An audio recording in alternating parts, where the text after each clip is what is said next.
Imagine the entire population of the United States and Canada combined. Add a few million more people. That is how many people tuned in to watch the World Cup last time around.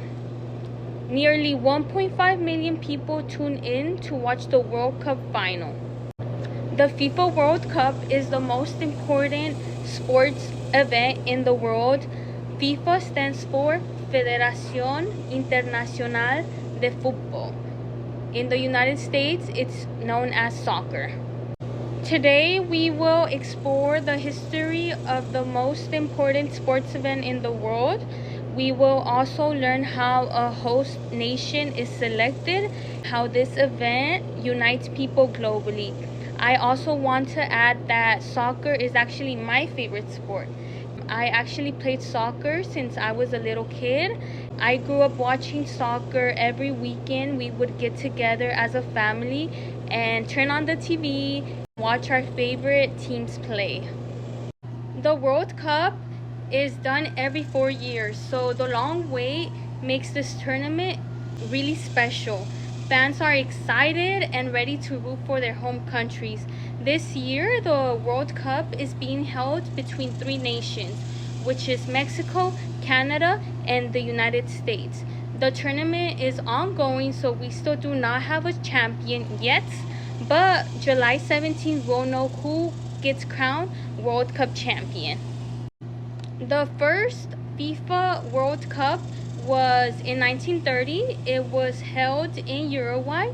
Only 13 nations participated, so during this time the event was really small. If you do remember, I had mentioned that the World Cup takes place every 4 years. I did forget to mention that during 1942 and 1946, both tournaments got canceled because of World War II. Traveling wasn't safe, and nations were also trying to rebuild, so that's why we didn't have World Cups during those years. The countries with the most World Cups are Brazil. They have 5 World Cups. We also have Italy and Germany, which has 4 World Cups each. After that, it follows by Argentina, which has 3 World Cups. Then we have France and Uruguay with 2 World Cups. And lastly, we have Spain and England with 1 World Cup. Unfortunately, the United States has never won a World Cup, but hopefully this year is our year. So let's discuss how a country gets selected to host the World Cup. So the FIFA does have a few requirements, but the first step is that if a country wants to host the World Cup, they have to submit a detailed proposal with the amount of stadiums the country has, also the transportation means they can provide, and also their economic plans they have. So a few of the requirements is that the country needs to at least have 12 to 14 stadiums with the capacity of 40 to 80,000 people. Another requirement is that they have to have at least 72 to 90 quality training facilities. They also need to have transportation networks, have the full support and cooperation of their law enforcement.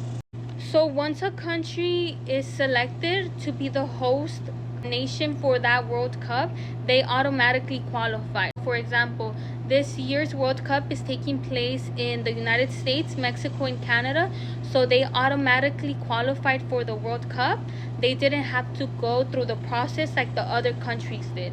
So the remaining countries that qualified, they had to go against each other, and the best countries were the only ones that qualified. The FIFA World Cup allows us to interact with different cultures. For example, not too long ago, I went to the Fan Fest here at Fair Park, and I had the pleasure of interacting with people from different countries. For example, Norway, Argentina, Jordan, Colombia, Portugal, Austria, and Ecuador. We had small conversations, not too long, but I would ask them about their traditional dishes, if Dallas was treating them well, if they liked being here. Thankfully, they said everyone was friendly. They were being treated incredible. They loved the food, barbecue, Mexican food, all types of food. They were enjoying their stay, which I'm happy to hear. And they actually said that I should go and visit their countries, that I would also enjoy it too. So hopefully one day I could go to their home countries as well, go to a World Cup. In conclusion, the World Cup is seen around the world by billions of people, but most importantly, it brings people together, especially right now when the division is really clear around the world. I am so happy to see people from different cultures interacting with each other, high-fiving them, telling each other good luck, which is something positive to the world right now. So in my audience, I had my lovely mother, I had my little brother, and I had my sister. And go USA! Go USA!